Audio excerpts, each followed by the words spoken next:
A 17-year-old gets destroyed by a legend in under an hour. Everyone forgets that match, but that kid never does.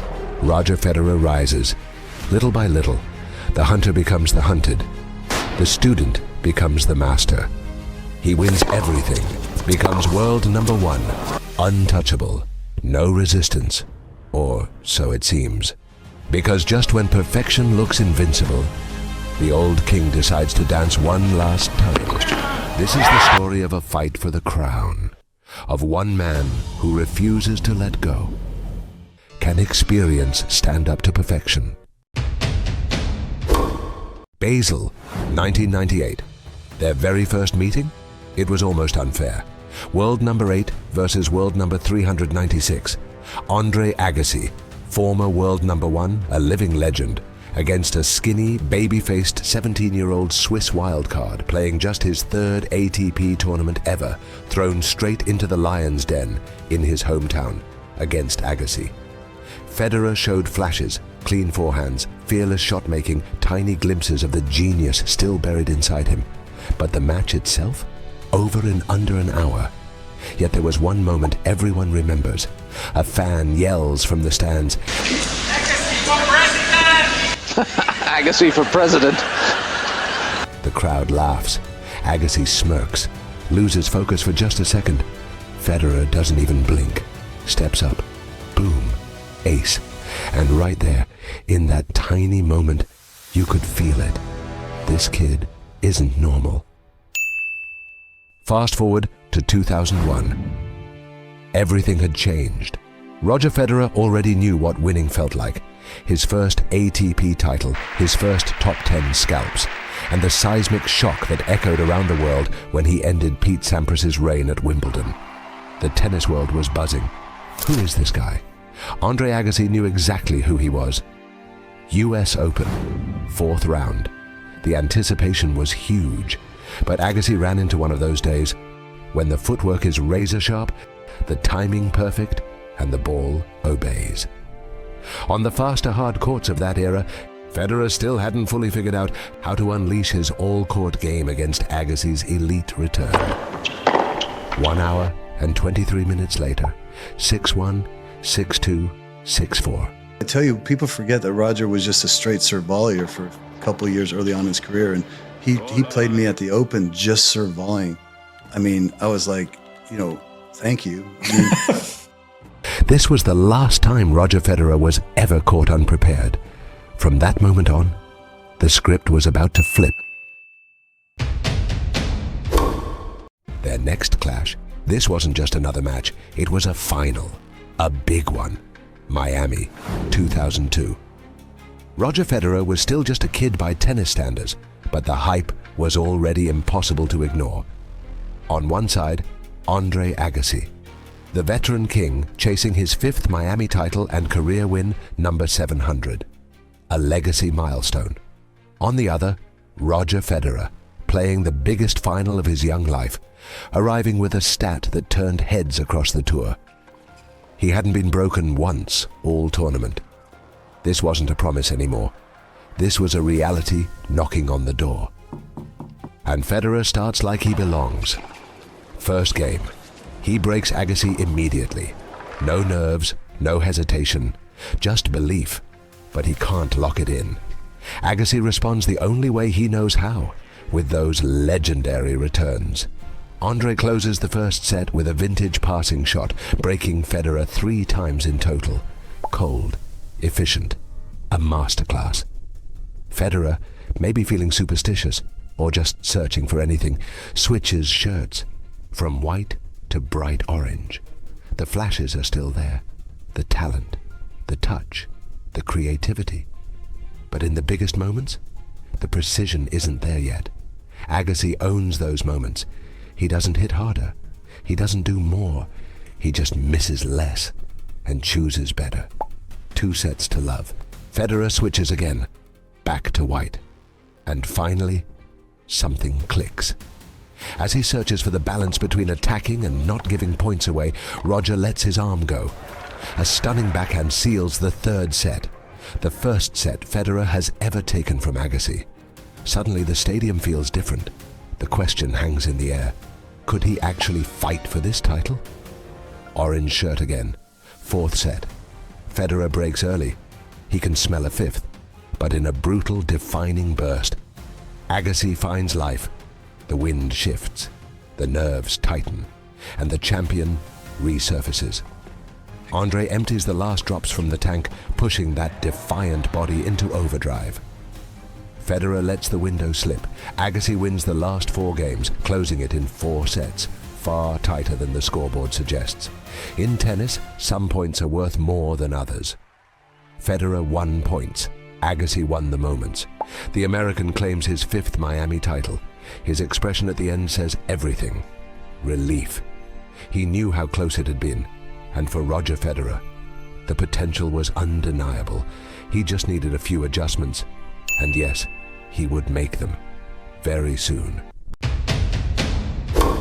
Houston, 2003, ATP Masters Cup, round robin. Things were no longer the same. Everything had changed. Roger Federer was no longer the wide-eyed kid. He arrived as a Grand Slam champion, a top 3 player, with a real shot at ending the year as world number 1, and for the first time ever, ranked higher than Andre Agassi. Agassi had made history just months earlier. In June, he became the oldest man ever to reach world number 1 for the last time in his career. Both came in as Grand Slam champions that season, but Andre arrived with a question mark. Rhythm off. His last competitive match had been 2 months earlier at the US Open, away from the tour for the birth of his 2nd child. A beautiful reason, a brutal handicap. Still, this matchup promised something special, and it delivered. It turns into a pure shot-making war, blow for blow, winner after winner, no room to breathe. Agassi fires aggressive returns. He finds the break, moves ahead 6-5, serving for the set. The moment is there, but the lack of rhythm shows up exactly when it hurts most. Federer breaks him at love. Tie-break. And that's where Andre becomes the boss of that purple hard court. He storms out, takes the first 6 points in a row, and closes it. 7-6. First set to Agassi. The second set begins without the tension dropping for a second. Endless rallies. Power against power. Federer's down-the-line backhand starts to find its range. Both players take the ball on the rise, playing on the edge, relentlessly aggressive. Federer breaks. 3-2. Agassi has to dig deep just to stay alive. The crowd is losing its mind. This is a heavyweight fight. Agassi earns a break point. He unloads on a forehand. It's called out. No Hawkeye yet, but the replay shows it was in.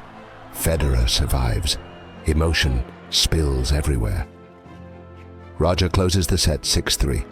1 set all. Now the match becomes a joy to watch. Points from every angle imaginable. High level, high tension, 2 generations colliding. Experience versus momentum. Federer breaks again, 5-3. He serves for the match, but the pressure and the crowd pulling Agassi forward get to him. Double fault, serve broken. Agassi flips the switch at the perfect moment. He hits the point of the match and forces a tiebreak. The tension is suffocating. Not a sound in the arena. 5-4 Federer. Agassi unleashes an incredible forehand. Then a passing shot. 6-5. Match point for the American. And then something unusual. Agassi misses the return into the net. Those are just the signs of not playing in a few months. Federer misses a forehand.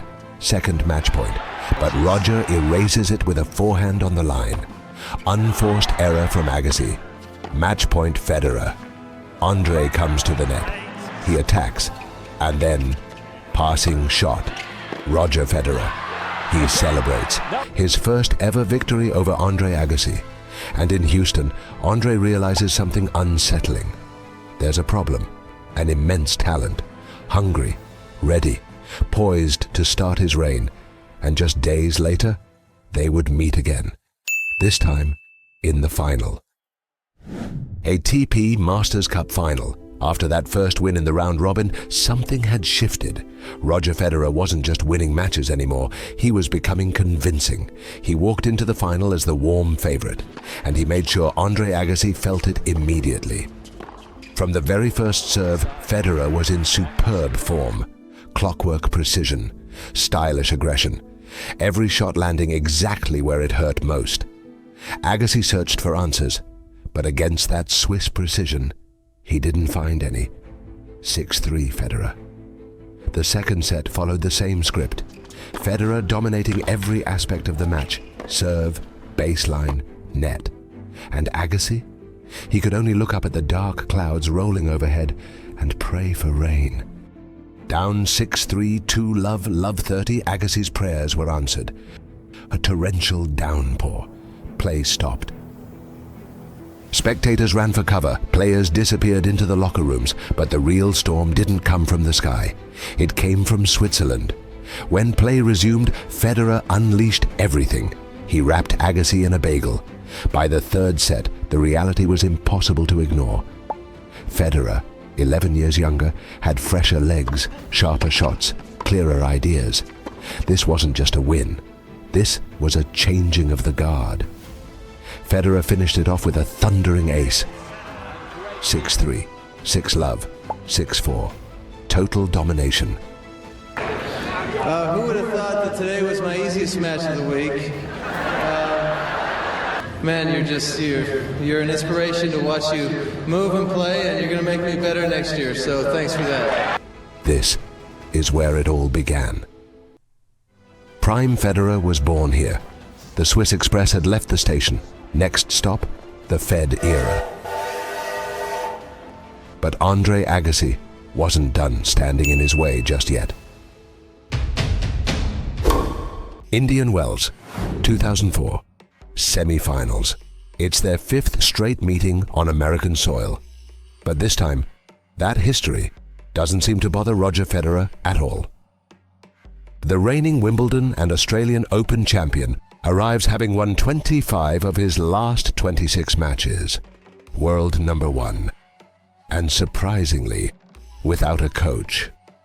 I enjoy playing Andre Agassi because I can finally compete with him. Before, he was too good. He gave me a hiding at the US Open. Under the brutal desert heat of Indian Wells, the match begins badly for Roger. A double fault. A broken serve. Agassi takes full advantage and steals the first set. But the second set tells a different story. Federer regroups, plays cleaner, levels the match. And the third? Pure nerve, pure tension. The key moment arrives with Agassi leading 4-3. He puts on a clinic, flashes of brilliance only he can summon. He earns 2 breakpoints, chances to serve for the match. But this is a different Federer now, more aggressive, more assertive. He saves every single one. At 4-all, Agassi has a point to go up 5-4. He has the point won and lets it slip. And from that moment, everything unravels. Agassi loses control. Federer wins 8 points in a row. There are no more chances. Roger closes it with an ace.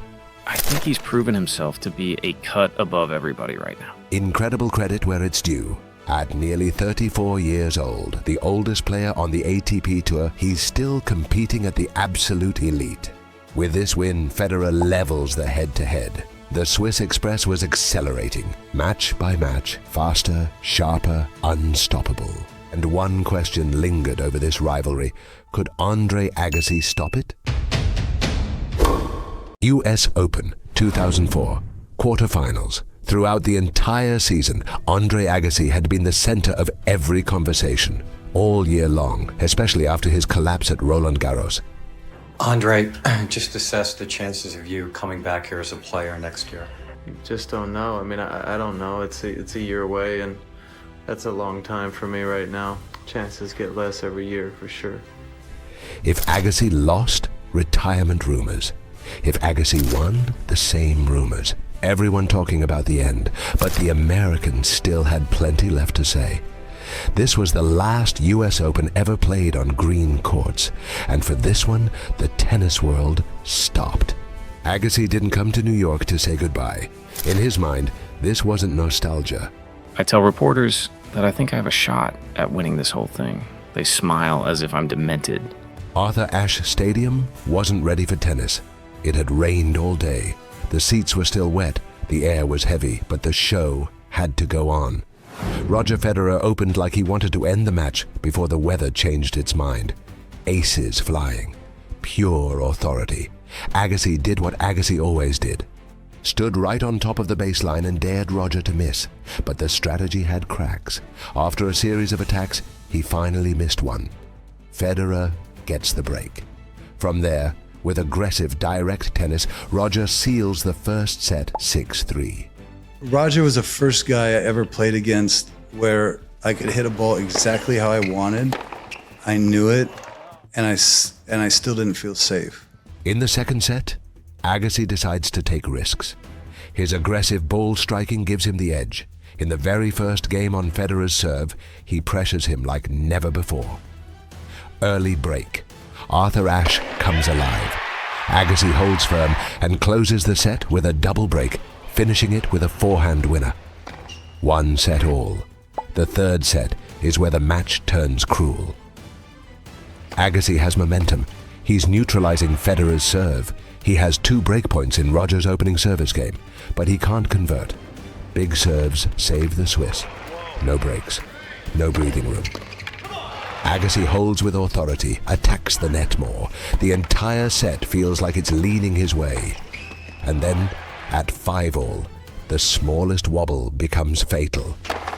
A shaky moment, a couple of strange points, 30-all, a double fault, a touch of bad luck. Federer breaks. Now Roger has to do the hardest thing in tennis, serve out a set against Andre Agassi. And he does. 7-5 Federer. He leads 2-1, and I can't help but stand back and admire his immense skills, his magnificent composure. He's the most regal player I've ever witnessed. The very first game of the fourth set, deuce on Agassi's serve, the sky finally breaks. Rain pours down. Match suspended. The next day, a completely different sport. The sun is out. Arthur Ashe fills again. And the wind, violent, swirling inside the biggest stadium in the world like it's trying to rip the ball out of the air. The turning point comes early. Agassi survives a brutal service game. 4 deuces, multiple breakpoints. You can feel what it means. At 34, he doesn't need to prove anything. But it looks like he wants to. Like he refuses to let the story move on without him. From that moment, Andre clings to the match with his fingernails. The set turns ugly, chaotic, unpredictable. Federer starts fighting the elements as much as the man across the net. Tosses drifting, double faults, balls that look safely in, until the wind drags them wide at the last second. At 4-3 Agassi, the set explodes. Federer gets trapped in an endless service game. Wind behind him. Crowd leaning toward Andre. 4 double faults. And the break comes in the cruelest way possible. A net cord winner that drops dead on Federer's side. Agassi takes the gift. No hesitation. He closes the set. 2 sets all. Now it's not about beautiful tennis anymore. It's about survival. I level the match at 2 sets apiece. Federer glances at his feet, which is how he registers shock. Could Agassi actually do it? The crowd is electric. Both players are suffering. The 5th set is brutal. The wind has turned everything upside down. This isn't about shot making anymore. It's about adapting, missing less. Every hold feels like walking a tightrope in a hurricane. At 4-3 Federer, Agassi gets his chance, 2 points away from leveling, 2 openings. But under that pressure, the errors creep in. Federer breaks, no hesitation. Roger holds serve, closes the match, and survives one of the hardest tests of his career. The kind of match that forges legends. Agassi knows it the moment it ends. I tell anyone who'll listen that he's on his way to becoming the best ever. The retirement conversations rushed back in. I play and keep playing because I choose to play. Even if it's not your ideal life, you can always choose it. And Andre Agassi chose to keep challenging the new king. Australian Open 2005. Roger Federer had already locked up his place in the quarterfinals, and he made it crystal clear who he wanted next. Do you feel ready for the quarterfinals and Agassi or Johansson? I'm happy, and I prefer it the way it is right now, the way I'm winning my matches easily. I'm totally fresh. I hope it's Andre, because with him it's always a little bit more special. Andre Agassi was still capable of brilliance, still producing those flashes that could lift the entire stadium to its feet. But this time, it wasn't enough. From the very first ball, Federer looked imposing, calm, precise, in total control of every exchange. One break was all he needed to take the opening set.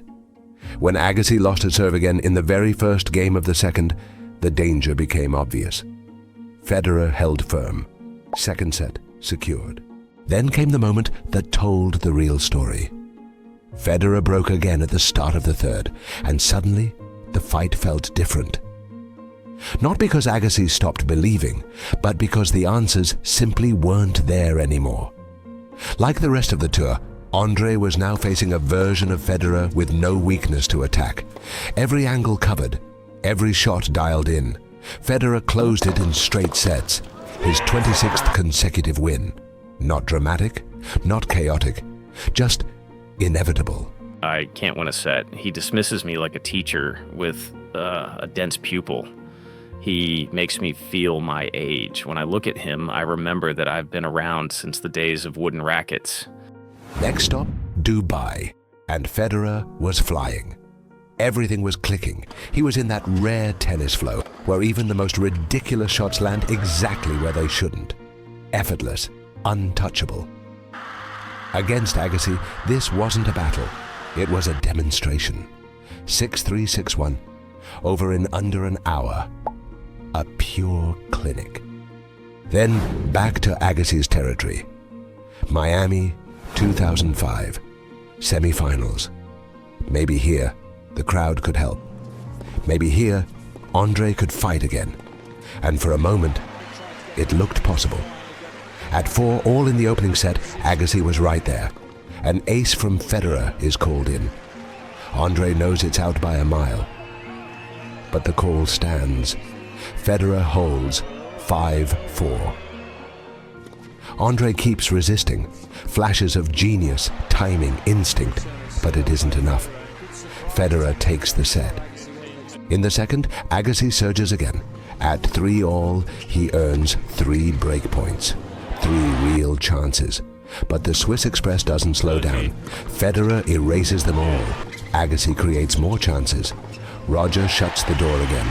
That game, heavy with emotion, drains what's left. And in the very next one, Federer strikes, break. He serves it out. Another win. 7 straight victories over Agassi. In their last 3 matches, Andre hadn't taken a single set. People started writing the ending for him, burying him, calling it over. But Andre Agassi wasn't done, because the final chapter of this rivalry hadn't been written yet, and it would come in the biggest match of them all. US Open 2005. Not many people believed in Andre Agassi at the start of the tournament, but the American was still obsessed with fighting, against the haters, against the clock, against time itself. Picture it, Agassi, 35 years old. The oldest man left in the draw. 4th round, wins in 5 sets. Quarterfinals, comes back from 2 sets and a breakdown against James Blake. Survives a 5th set tiebreak. Semifinals, 5 sets again. He looked touched by something magical that fortnight, and suddenly he had done it. Andre Agassi became the oldest man to reach a Grand Slam final since Ken Rosewall in 1974. I watch Federer and Hewitt fight for the privilege of playing the old cripple from Vegas. Federer wins his semifinal, of course. He's all I'm thinking about, And I know somewhere out there I'm all he's thinking about. Waiting in the final, Roger Federer. 1 full year of absolute dominance. The most unstoppable force in tennis. 7 straight wins over Andre Agassi. 84 consecutive weeks as world number 1. 73 record that season. 44-1 on hard courts. 22 straight wins. 24 consecutive finals won. Defending US Open champion. Jaw-dropping numbers. But numbers don't play the final.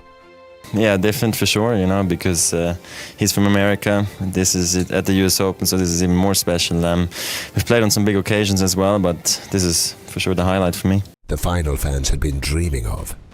I know I have no chance. I'm ancient. Let's be real.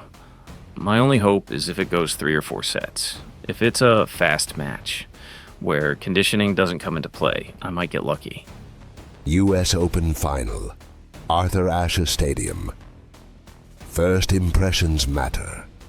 Federer comes onto the court looking like Cary Grant. I almost wonder if he's going to play in an ascot and a smoking jacket. Agassi knows the plan. He needs a fast match, so he does something dangerous. He doesn't avoid Federer's forehand, he challenges it. A huge risk. Federer takes advantage, breaks and holds for 5-2. Agassi faces love 40, 3 set points down. He refuses to die. Saves all 3, holds for 5-3. Federer serves again, 40 love. 3 more set points. Astonishingly, Agassi saves them too. 7 set points gone. An 8th comes. This time, Federer doesn't hesitate. Ace. 6-3 Federer. Second set. Andre doesn't change a thing. He goes for everything. At 35, he proves what everyone already knows. He's still the best returner in the world. Breaks Federer's opening service game. Leads 2 love. The feeling inside the stadium is undeniable. No other player on earth can stand toe-to-toe with Federer and trade blows like Andre Agassi. Still, it's brutal. The American saves 3 breakpoints, leads 3 love, relentless rallies. Winners from both sides. At 5-2, Agassi breaks again. Closes the set 6-2. Federer had only been broken 10 times the entire tournament. Agassi has already done it twice.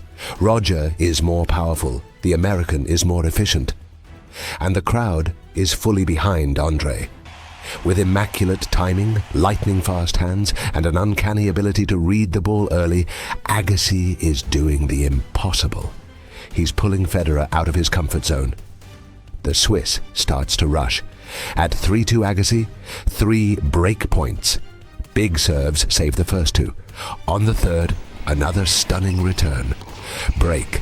Agassi leads 4-2. In the third set, I break him. I go up 4-2. I'm serving with the breeze at my back. Federer is shanking balls. I'm about to go up 5-2. And for a fleeting moment, we both think something remarkable is about to happen here. We lock eyes. We share a moment. Then at 30 love, I hit a kick serve to his backhand. He takes a swing, shanks it. The ball sounds sick as it leaves his racket, like one of my deliberate misfires as a kid. But this sick, ugly misfire somehow wobbles over the net and lands in winner. Federer wakes up, immediate breakback. Agassi suffers again, saves 3 break points at 5-all. His sheer mental toughness is keeping the world number 1 at bay. The stadium explodes. Third set, tiebreak. Agassi knows this is it. All or nothing. First point, magnificent. Andre takes it, 1 love. Then, lightning. 2 massive serves from Federer. A near winner return, an Agassi error. Suddenly, 4-1. No rallies, no rhythm. Federer accelerates to a speed other players simply don't have. 7-1. A crushing blow. We were playing a tight match. We were dead even. Now, due to a tiebreak that made my jaw drop with admiration, the rout is on. From there, everything fell on Andre. Quadriceps destroyed, back screaming, bad decisions creep in. In the blink of an eye, Federer races to a 5-love lead in the 4th set. and a realization settles in. I'm reminded how slight the margin can be on a tennis court, how narrow the space between greatness and mediocrity, fame and anonymity, happiness and despair. Andre Agassi refuses to disappear quietly. He saves 2 championship points, avoids the bagel, but Roger Federer serves it out. 6-3, 2-6, 7-6, 6-1. Back-to-back US Open champion. Walking to the net, I'm certain that I've lost to the better man, the Everest of the next generation. I pity the young players who will have to contend with him. Most people have weaknesses. Federer has none. He didn't keep the throne, but he made the new king earn it.